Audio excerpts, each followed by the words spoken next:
Great. So hi, I'm Avihu. I'm head of product at Starkware, and today I'm going to talk about building StarkNet. I will try to cover 3 different topics. Hopefully we'll have time to talk about all of them. The first one is basically what is StarkNet and why you should be building on top of it.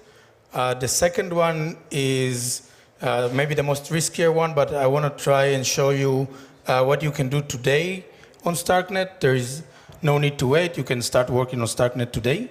And the third thing that I want to talk about is the StarkNet ecosystem and how you can be part of it and what exists today. So maybe let's start with what is StarkNet. So StarkNet is a layer 2 network, and what we are trying to achieve with StarkNet is experience that is very similar to Ethereum, meaning every developer can deploy general computation, general logic smart contract. Everyone in the network can interact with it permissionlessly, all users and all developers, of course. There is composability in the network, so transaction can interact with more than a single contract between contracts. And at the same time, we don't want to compromise on security, and we want to offer, obviously, a much higher scale. So this is why we are building a ZK-Rollup. And I want to say that StarkNet is not a theoretical idea or something that we are just planning, but it's actually live on testnet today. And in a couple of minutes, we will actually show a quick demo on what you can do today on the testnet. But first, I want to spend like, 10, 15 minutes to talk about why StarkNet. And I want to try and cover why StarkNet from a couple of aspects. And I want to try, I'll split it to a couple of different points or different topics that users and developers should care about. And I know that I won't cover all those points, but please feel free to contact me afterwards and ask about some of those that I didn't cover or those that I did, but you want to hear more about. So the first question or the first topic that comes to mind when we are building some new network is touching the security of this network. And this is probably the only slide that I want to mention sidechains, but I do want to talk about it because especially recently, this is something that is more in the headlines. And I think that developers and users, when it comes to security of sidechains versus rollups, they want to ask themselves 2 questions.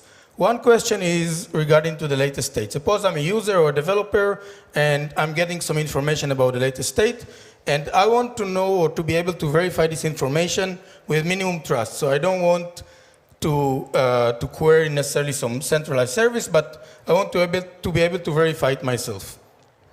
So if you're running on a sidechain, if you're running a sidechain, you have no other choice rather than download all the blocks, re-execute each and every transaction, and because at the end of the day, execute each and every transaction in many sidechains like Polygon or Binance Smart Chain is exactly the same as executing Ethereum transaction, then if your hardware, if your node can do 100 transactions per second in Ethereum, then there is no reason why it won't be the case the same in sidechains. So that means that you are very limited with your ability to verify the state. And if Polygon runs, for example, in 1,000 TPS, I just throw some number, and your hardware doesn't support more than 100, then you would never be able to verify the latest state. And obviously, in rollups, there is still a challenge there, but the situation is much better. And why it's much better in rollups? Because in a rollup, you always has a commitment to some very recent state on the chain. So if we agree to the assumption that you'll get the state somewhere from some node, it's a much easier work to sync on this latest state versus this latest commitment, And when it comes to a ZK rollup, then you have even another advantage that you don't have to re-execute each and every transaction. It's enough if you update the storage and verify proofs. So there is a very large advantage in syncing a node to the latest state in a ZK rollup compared to sidechains. The other difference that I think is very more substantial when it comes to security is this of bridging to Ethereum. I think at the end of the day, most of us agree that most of the value today is created on Ethereum, and this is the source of truth for many, many tokens. So the question that users and developers should be asking themselves is, how secure is my bridge? What is the chance that somebody take all the money from the bridge? And the simple difference here is that in sidechains, the bridge is secure by the same mechanism, at the best, by the same mechanism that controls, for example, the proof of stake algorithm. And that's obviously like a list of small number of validators that now controls not just the order of transaction, but also the value that is locked there. And that's obviously a very big downside of every sidechains. And that's what rollups are changing, because they enable the bridge to be a result of a sequence of correct state transition. And when it comes to ZK-Rollups, these state transitions are backed up by a proof. So if you see a commitment to some state, if your bridge is commitment to some state in ZK-Rollup, then you know that this state is backed up by a proof and valid. And there is no number of validators in the world that can change that. Okay, so that was my only slide touching sidechains and security, and now I want to focus on some other points that are more relevant when you do the comparison between ZK-Rollups and optimistic rollups. And I will talk only about the first point, which is throughput, scale, and cost. So here I think the two important things to understand are the following ones. One is related to the previous point that I just made. Suppose that you want to sync your full node and you want to know the latest state. So one main advantage that ZK-Rollup has and optimistic rollup doesn't have is that in ZK-Rollups you have a proof that at least cover the computation and the need to know the witness. As a full node that only needs to verify the latest state, it's enough for you to receive proofs, verify them, receive and update your storage. You don't need to re-execute each and every transaction, and you don't even need to download all the witness data. And in optimistic rollup, on the other hand, you need to re-execute each and every transaction, otherwise you're not sure that your latest state is valid. And that again brings you to the limiting scale of Ethereum. If your optimistic rollup runs an EVM, then you're going to re-execute all the transactions that you would execute in Ethereum, and you won't get much scale. The more important point, and that one is listed here, but I will actually try to give some example or two, is the one of that many people are aware of, and this point is the one of the layer 1 data as a shared resource. So you probably know that all rollups shares one shared resource, and this resource is the on-chain data, or the layer 1 data that they publish on-chain. And the throughput of the rollups in general, and every rollup separately, depends on how much data it's going to publish for every transaction. And here I think it's also a very, very important advantage of ZK-Rollups, that you don't need to publish the entire data that brought you to get to the correct result of some computation. And because you don't need to do that, the amount of data that ZK-Rollups will put on chain will be eventually much smaller than the amount of data that will be put on chain by optimistic rollups. And that means that it means two things. It means that ZK-Rollups can come to a much higher throughput, and it means that ZK-Rollups can maintain a much lower cost per transaction for users.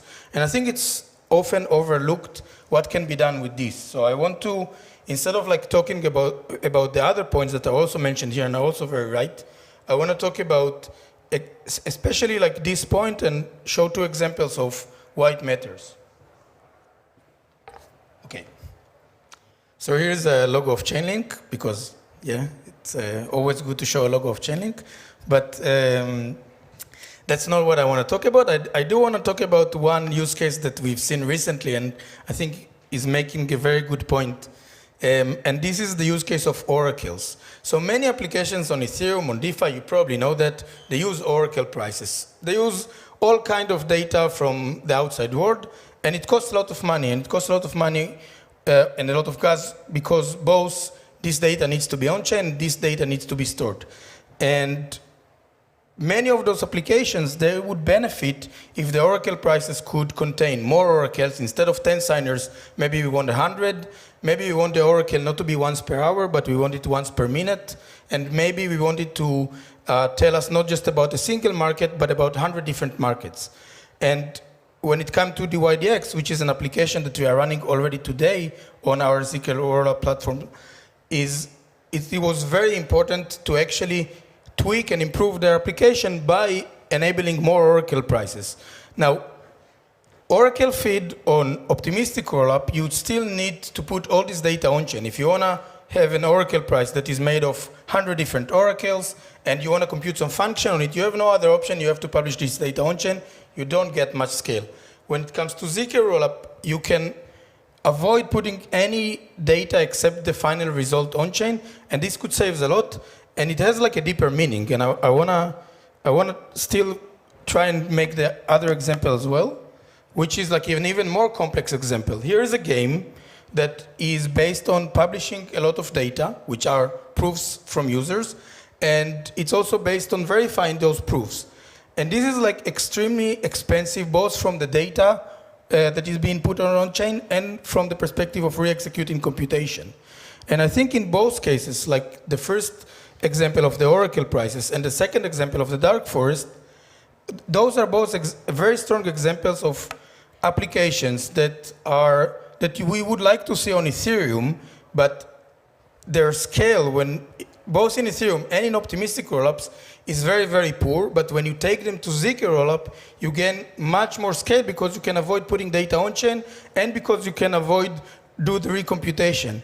And I actually think that if I'm looking forward, then I think that we will see a lot more layer 2 native applications that we don't even know that exist today, or that could exist today on Ethereum, because the cost on Ethereum or on any optimistic rollup even are so high that you couldn't imagine to put them there. I want to focus a little bit on us and what advantage we bring to the table, and I think this is a very important slide. So they are not just, I know that you see only 2 points, but there are actually 4 points here. So the first thing is, the first point talking about our production tested software. But it actually means two things. One is, well, we are running with StarkX that is built on top of Cairo already more than 1 year.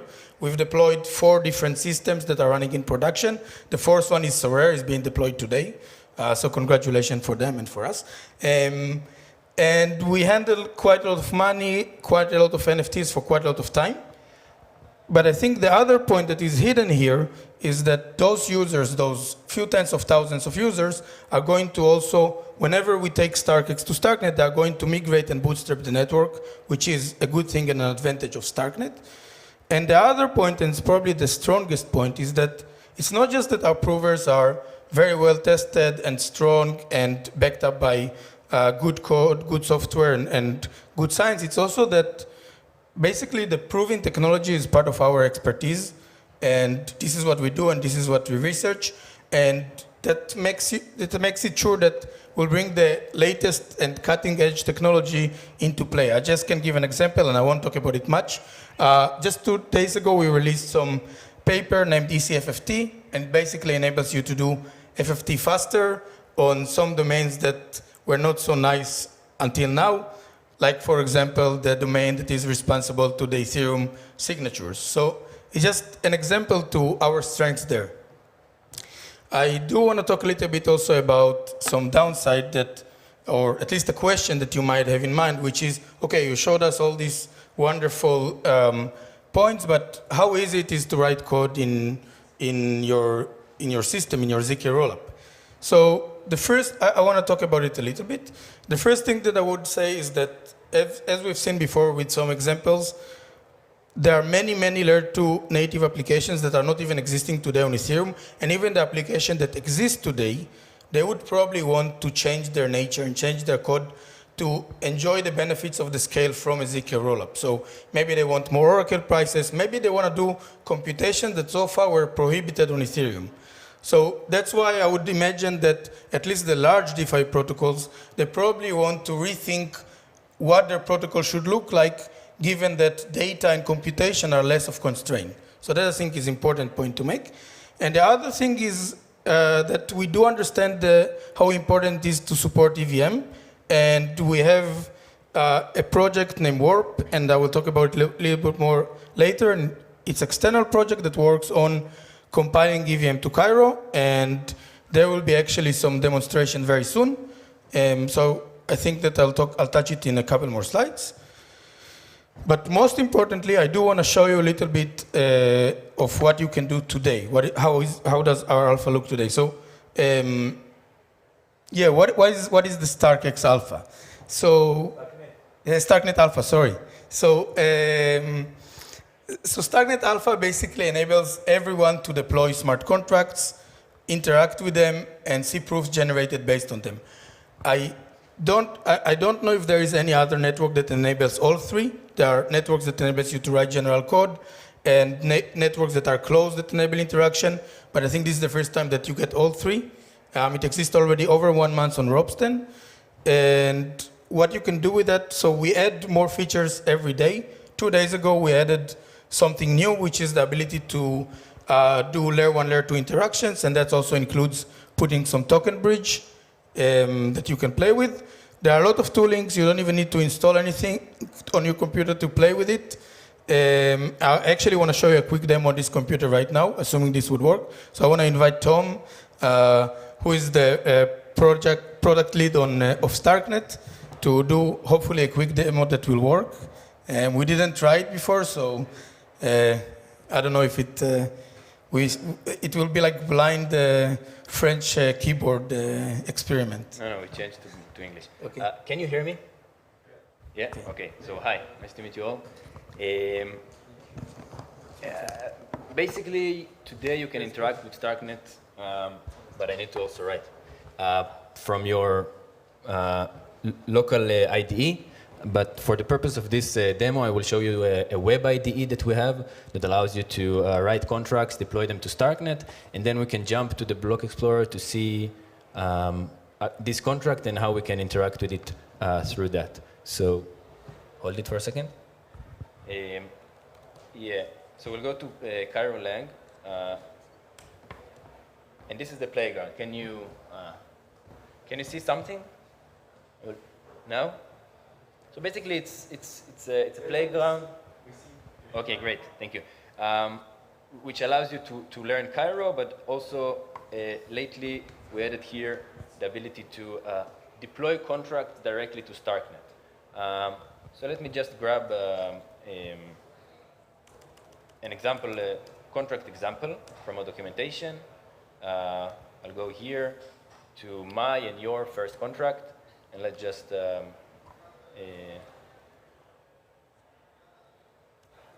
yes. Yeah, so I just copy it, paste it here, and I will try to, let's deploy it for a second.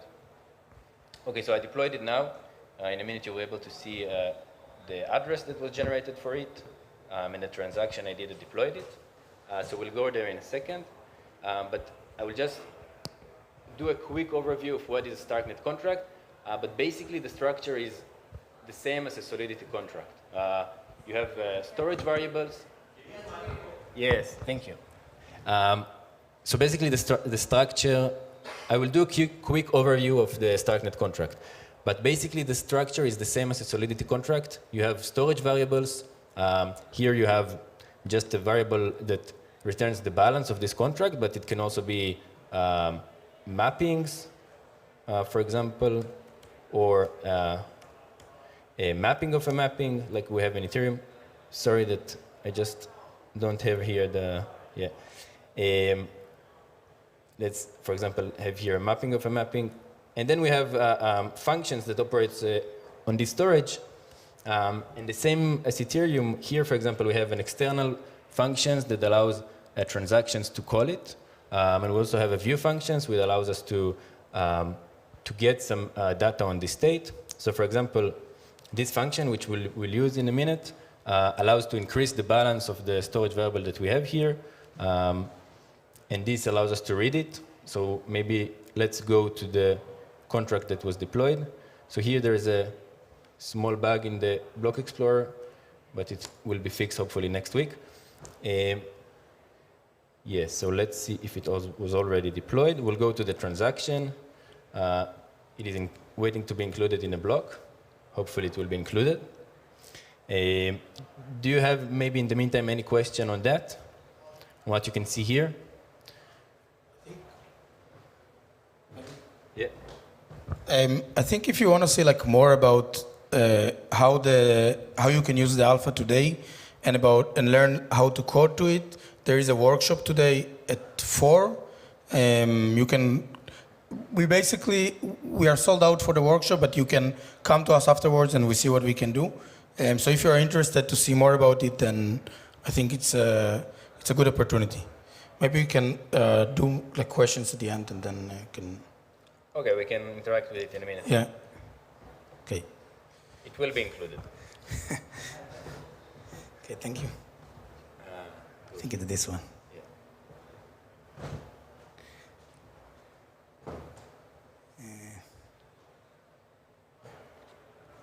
How do I return the slides?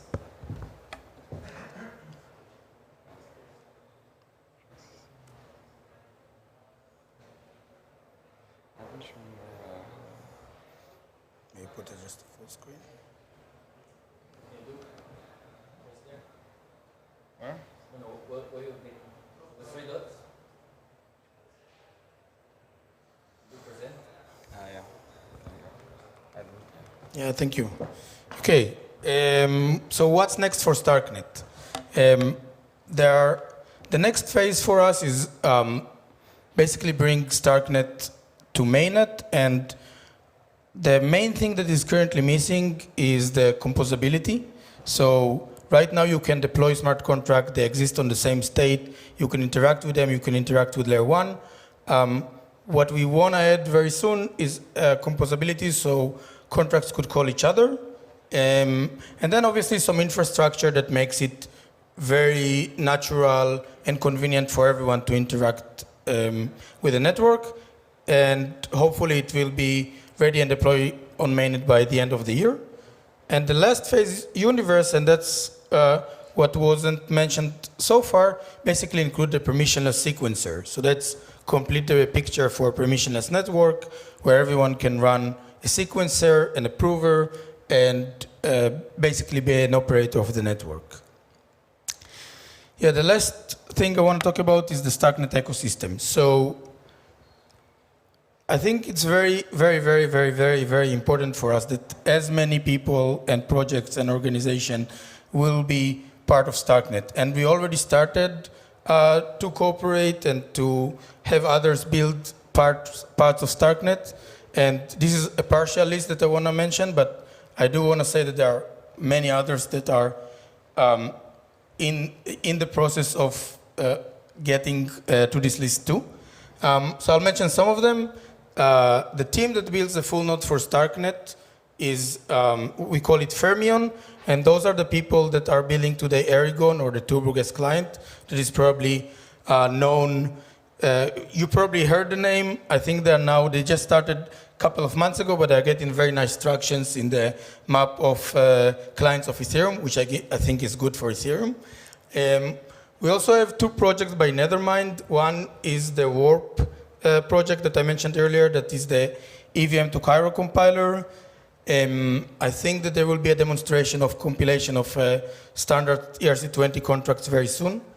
The other project is the Block Explorer that you just saw, the Voyager one. We also have another project of compilation to Cairo from functional language by Daniel Crony and Markus Knecht. And there is also an effort of contract standardization for StarkNet that is not finalized yet, but it most likely will be led by OpenZeppelin. Now, what you can do as individuals or as developers or as users that want to contribute and join this effort. So first thing is almost all the teams that I mentioned previously are looking for extra people to work on those stuff and others. So if you're interested, we're very happy to connect you with them to work on the cool stuff that they are building.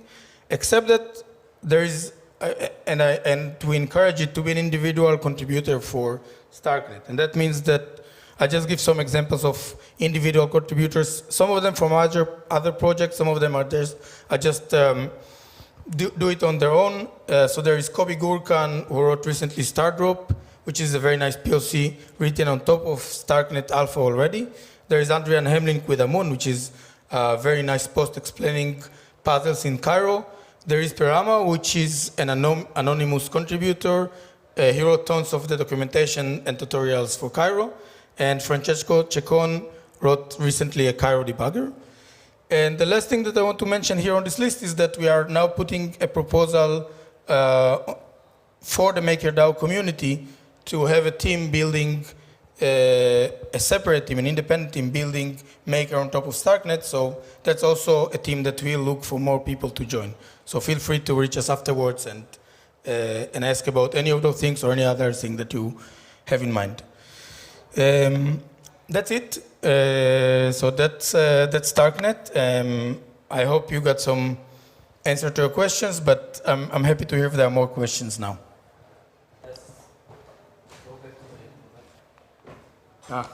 You can, meanwhile, I'll come back to the transaction. What do you think is the best layer 2 solution that Reddit will use? That what? That Reddit might use in the future. Reddit? Reddit, yeah. Yeah.